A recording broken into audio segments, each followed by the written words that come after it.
ओम शांति 4/8/2021 साकार महावाक्य। मिठे बच्चे, बाबा स्मृति रे रहिबा द्वारा दशा भल रही थाए। एबे तुम उपरे बृहस्पतिर दशा रही, सेथिपाई तुमर उन्नतिर समय चली। बाबा कहते मीठे बच्चे, बाबा स्मृति रे रहिबा द्वारा दशा भल रही थाए।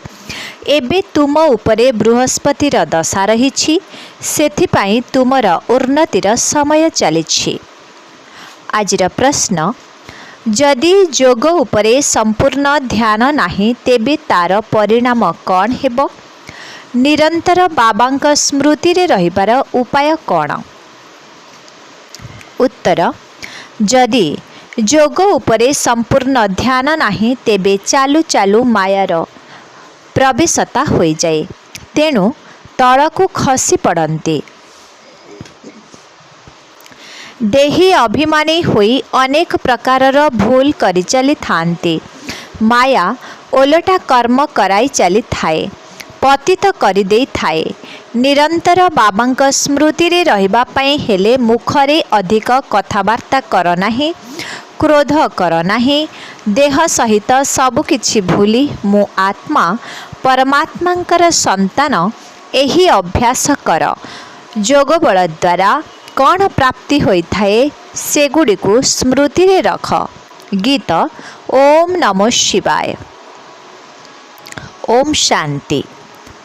मधुर आत्मिक संतान माने आत्मार पिता शिव बाबांकर महिमा सुनिले। जेबे पाप बढ़ी जाए अर्थात मनुष्य पाप आत्मा हो जाती, तेबे जाई पतित पावन बाबा आसी पतितंकु पावन करिथांती। सेही अनादि अविनाशी बाबांकर ही महिमा तांकु वृक्षपति मध्य कुहा जाउछे। वर्तमान अविनाशी बाबांक द्वारा बेहद्र बृहस्पति दशा तुम उपरे रहिछि। स्वतंत्र और साधारण दुईटी अक्षर रहिछि ना, एहार अर्थ मध्य एहिठारे सिद्ध हेउछि। बृहस्पति दशा द्वारा स्वतंत्र रूपे भारत जीवन मुक्त हो जाउछि, अर्थात निजर स्वराज्य पद पाउछि। कारण सत्य पिता जहांको ट्रुथ कुहा जाउछि, से आसी आमको नररु नारायण कराउछंती। आउ जेउमाने रहिले सेमाने क्रमान्वୟରେ निज निज धर्मर विभाग को जाई रहिबे एवं क्रमान्वୟରେ आसिबे। कलिजुग शेष पर्यंत आसुथांती। प्रत्येक आत्मा को निज निज धर्म रे निजस्व अभिनय मिलिछि। राजत्वरे राजारू आरंभ करी प्रजा पर्यंत समस्तंकु निज निजर अभिनय मिलिछि। नाटक हेउछि राजा ठारू आरंभ करी प्रजा पर्यंत।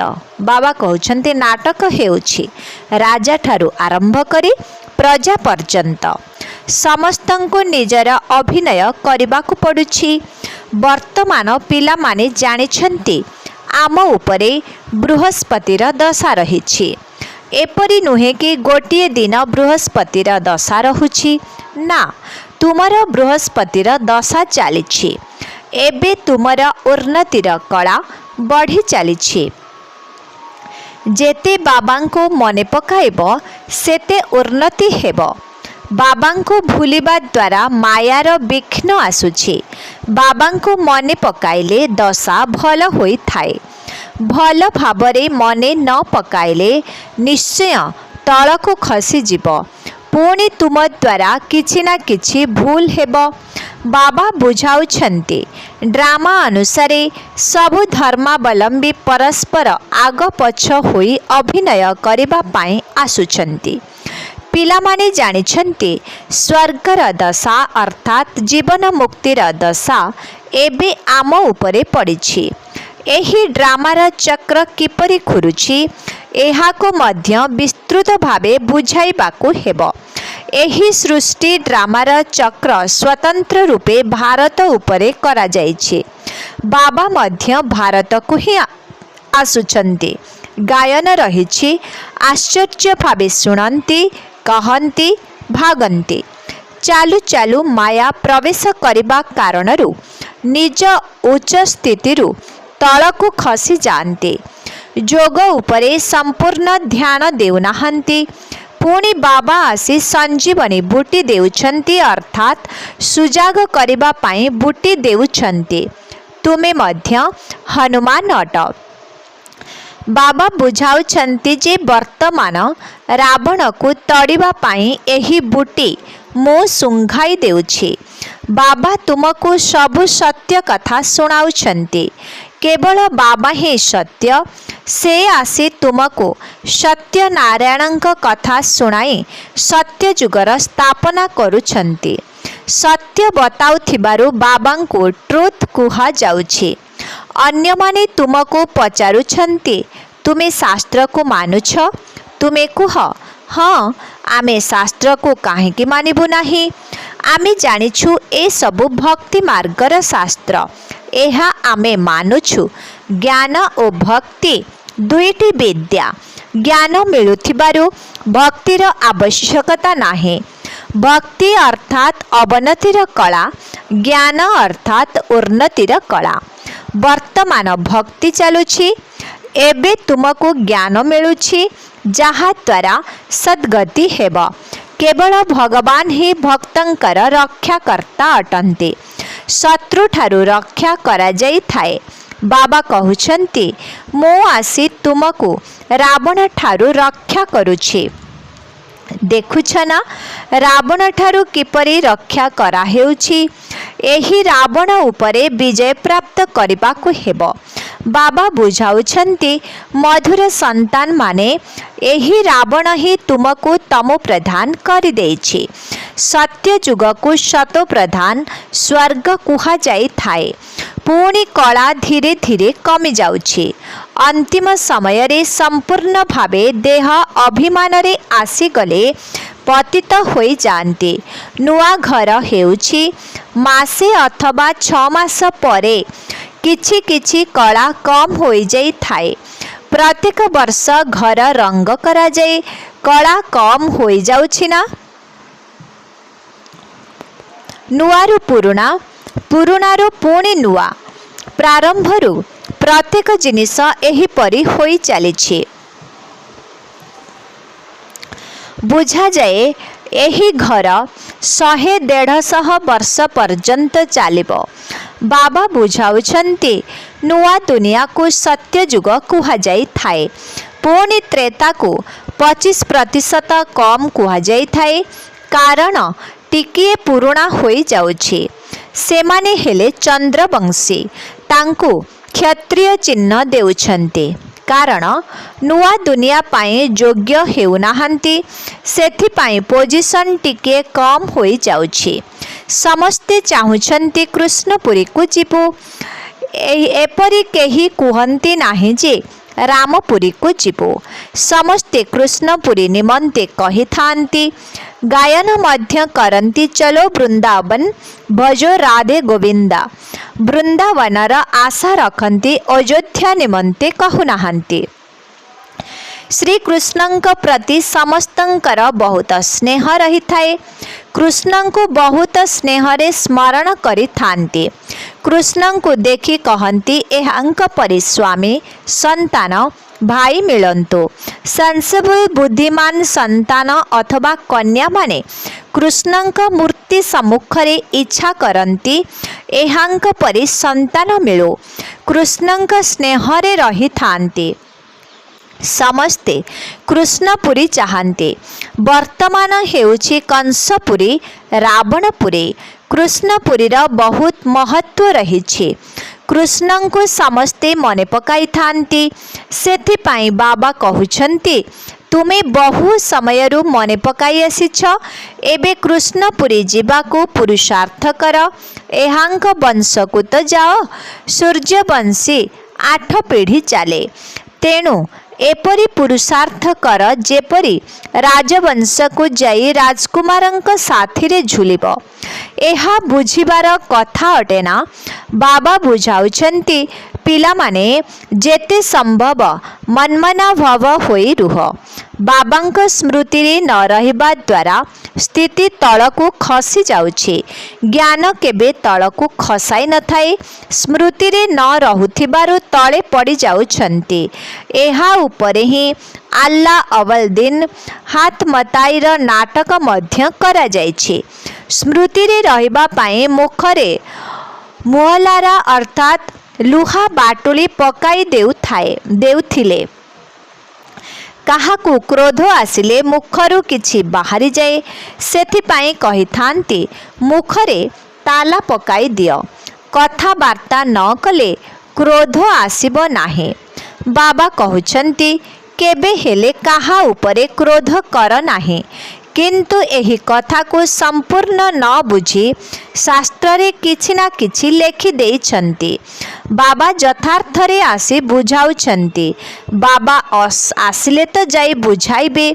जिए आसी पुणी चली जाई थांती तांकर महिमा गायन करा जाई थाए।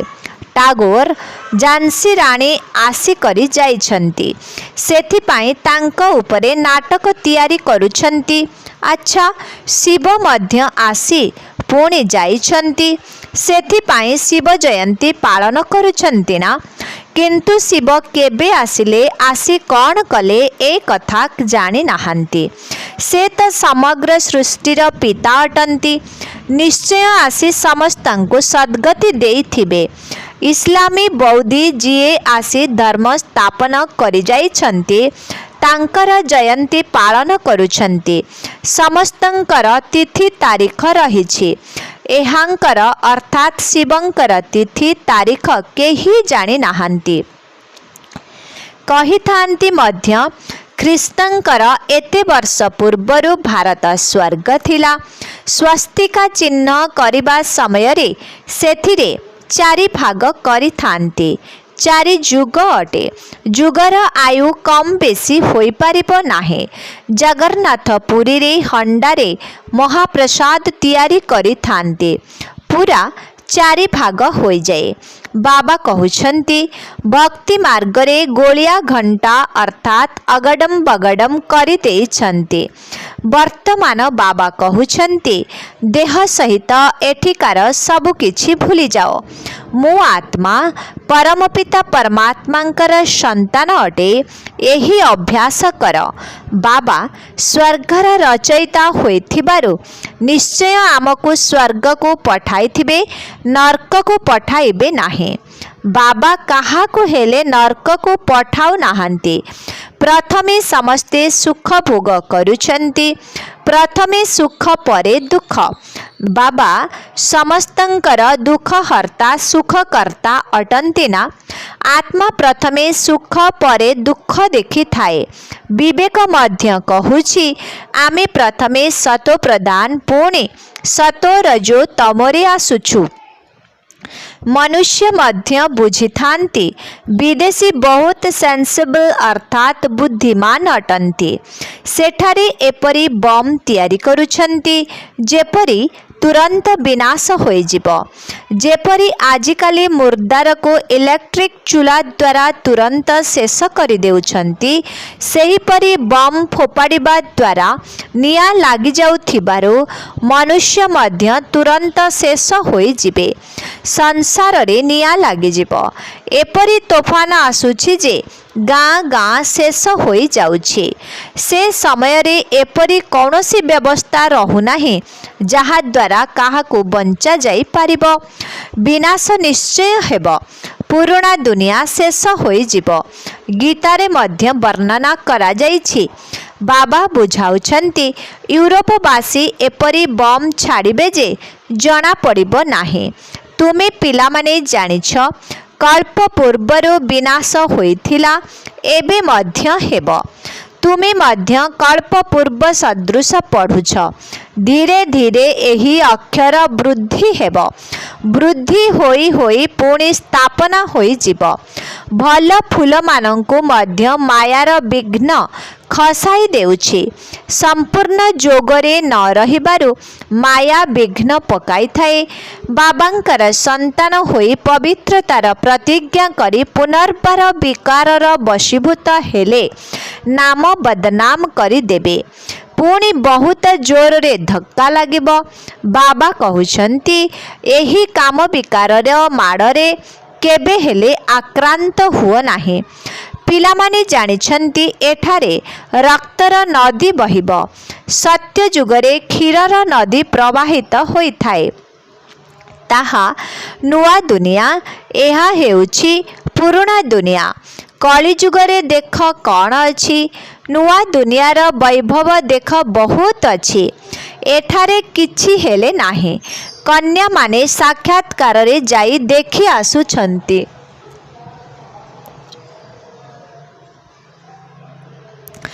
ସୂକ୍ଷ୍ମ ବତନରେ ଆଖୁ ରସ ପିଇଲୁ, ଏପରି କଲୁ, ଏସବୁ ସାକ୍ଷାତକାର କରିଥାନ୍ତି। କହନ୍ତି ଆମେ ମୂଳ ବତନକୁ ଯାଉଛୁ, ବାବା ବୈକୁଣ୍ଠକୁ ପଠାଇ ଦେଇଥାନ୍ତି। ଏସବୁ ସାକ୍ଷାତକାର ଆଦି ଅଭିନୟ ଡ୍ରାମାରେ ନିର୍ଦ୍ଧାର୍ଯ୍ୟ ରହିଛି। ଏହାଦ୍ୱାରା କିଛି ମିଳେ ନାହିଁ। ବହୁତ କନ୍ୟା ସୂକ୍ଷ୍ମ ବତନ ଯାଇ ଆଖୁ ରସ ପିଉଥିଲେ, କିନ୍ତୁ ଆଜି ନାହାନ୍ତି। ଭଲ ଭଲ ଫାଷ୍ଟ କ୍ଲାସ୍ ସନ୍ତାନ ହଜିଗଲେଣି। ବହୁତ ଧ୍ୟାନ ସାକ୍ଷାତକାରରେ ଯେଉଁମାନେ ଯାଉଥିଲେ ସେମାନେ ବିବାହ କରିସାରିଲେଣି। ଆଶ୍ଚର୍ଯ୍ୟ ଲାଗୁଛି ମାୟା କିଭଳି ଅଟେ, ଭାଗ୍ୟ କିପରି ଓଲଟି ଯାଇଛି। ବହୁତ ଭଲ ଭଲ ପାଠ କରିଥିଲେ, ଜରୁରୀ ସମୟରେ ବହୁତ ସାହାଯ୍ୟ ମଧ୍ୟ କରିଥିଲେ, ସେମାନେ ଆଜି ନାହାନ୍ତି। ସେଥିପାଇଁ ବାବା କହୁଛନ୍ତି ମାୟା ତୁମେ ବହୁତ ଜବରଦସ୍ତ। ମାୟା ସହିତ ତୁମର ଯୁଦ୍ଧ ଚାଲୁଛି। ଏହାକୁ ଯୋଗ ବଳର ଲଢ଼େଇ କୁହାଯାଏ। ଯୋଗ ବଳ ଦ୍ୱାରା କ'ଣ ପ୍ରାପ୍ତି ହେଉଛି ଏକଥା କେହି ଜାଣି ନାହାନ୍ତି। କେବଳ ଭାରତର ପ୍ରାଚୀନ ଯୋଗ କହୁଛନ୍ତି। ମଧୁର ସନ୍ତାନମାନଙ୍କୁ ଯୋଗ ନିମନ୍ତେ ବୁଝାଯାଉଛି। ପ୍ରାଚୀନ ରାଜଯୋଗର ଗାୟନ ରହିଛି। ଫିଲୋସଫର ଅର୍ଥାତ୍ ଦାର୍ଶନିକମାନଙ୍କ ପାଖରେ ଆଧ୍ୟାତ୍ମିକ ଜ୍ଞାନ ନାହିଁ। ରୁହାନୀ ବାବା ହିଁ ଜ୍ଞାନର ସାଗର ଅଟନ୍ତି। ତାଙ୍କୁ ହିଁ ଶିବାୟ ନମ କୁହାଯାଉଛି। ତାଙ୍କର ହିଁ ମହିମା ଗାୟନ କରାଯାଉଛି। ବାବା ଆସି ତୁମକୁ କେତେ ଜ୍ଞାନ ବୁଝାଉଛନ୍ତି। ଏହାକୁ ଜ୍ଞାନର ତୃତୀୟ ନେତ୍ର କୁହାଯାଉଛି। ଆଉ କାହାର ଶକ୍ତି ନାହିଁ ଯିଏ ନିଜକୁ ତ୍ରିକାଳଦର୍ଶୀ କହିପାରିବେ।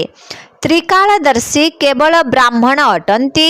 ଯେଉଁ ବ୍ରାହ୍ମଣଙ୍କ ଦ୍ୱାରା ଜ୍ଞାନ ଯଜ୍ଞ ରଚନା କରାଯାଉଛି। ରୁଦ୍ର ଜ୍ଞାନ ଯଜ୍ଞ ଅଟେ ନା? ରୁଦ୍ରଙ୍କୁ ଶିବଙ୍କୁ ରୁଦ୍ର ମଧ୍ୟ କହିଥାନ୍ତି। ଅନେକ ନାମ ରଖିଦେଇଛନ୍ତି। ପ୍ରତ୍ୟେକ ଦେଶରେ ଭିନ୍ନ ଭିନ୍ନ ନାମ ରହିଛି।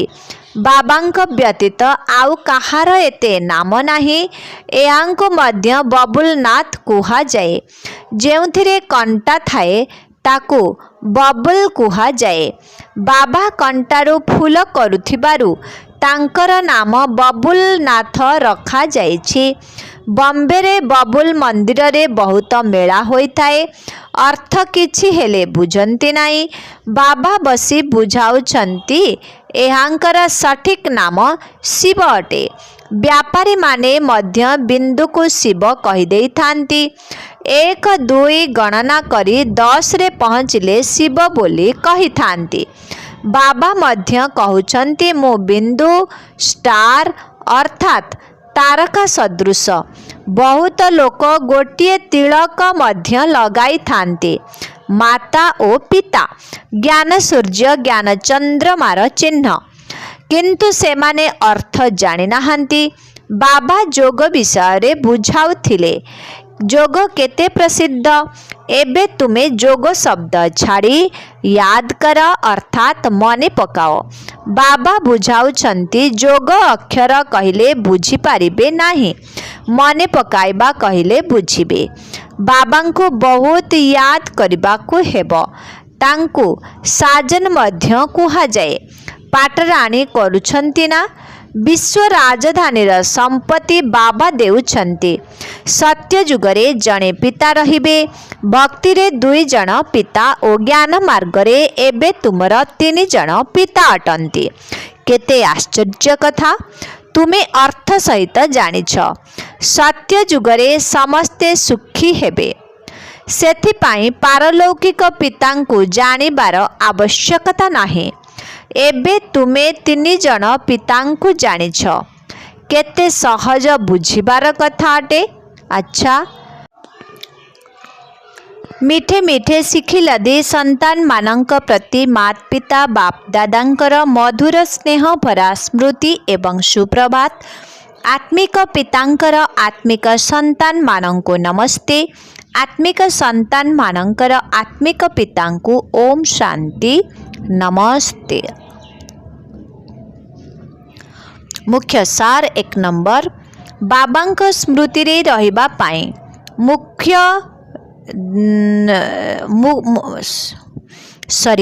बाबांक स्मृति रे रहिबा पाई मुख द्वारा किछि हेले भी कुह नाही। बाबांक स्मृति रे रहिबा पाई मुख द्वारा किछि हेले भी कुह नाही। मुखर मौन कर, तेबे क्रोध समाप्त होई जिवो।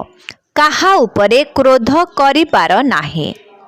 2 नंबर, एही दुख धामरे एबे निया लागि जिवो, सेथिपाई एहाको भूली नुआ दुनिया को मने पकाइबा को हेबो। बाबांक सहित पवित्र रहिबा पाई करिथिबा प्रतिज्ञा रे प्रतिबद्ध रहिबा को हेबो। आजिर वरदान, पवित्रतार आधार रे सुख शांतिर अनुभव करी प्रथम नंबरर अधिकारी हुआ। पवित्रतार आधार रे सुख शांतिर अनुभव करी प्रथम नंबरर अधिकारी हुआ। जेउ पिलामाने पवित्रतार प्रतिज्ञा को सर्वदा स्मृति रे रखि थांती, सेमानंकु सुख शांतिर अनुभूति स्वतः होई थाए। पवित्रतार अधिकार नेबारे प्रथम नंबर रे रहिबा अर्थात समस्त प्रकारर प्राप्ति रे प्रथम नंबर हेबा। सेथिपाई पवित्रतार मूलदुआ को कदापि दुर्बल कर नाही, ताहेले पछरे आसी मध्य तीव्र गति रे आगकु जाई पारिबो। एही धर्म रे सर्वदा स्थित रहिबा, किछि भी हेई जाऊ, चाहे व्यक्ति, चाहे प्रकृति, चाहे परिस्थिति जेते भी हलचल करू, किंतु जीवन चली जाऊ पछे ईश्वरीय मर्यादार उल्लंघन न हेउ। आजिर स्लोगन, व्यर्थरु इनोसेंट अर्थात अनभिज्ञ हुआ, तेबे प्रकृत महात्मा होई पारिबो। व्यर्थरु इनोसेंट अर्थात अनभिज्ञ हुआ, तेबे प्रकृत महात्मा होई पारिबो। ओम शांति।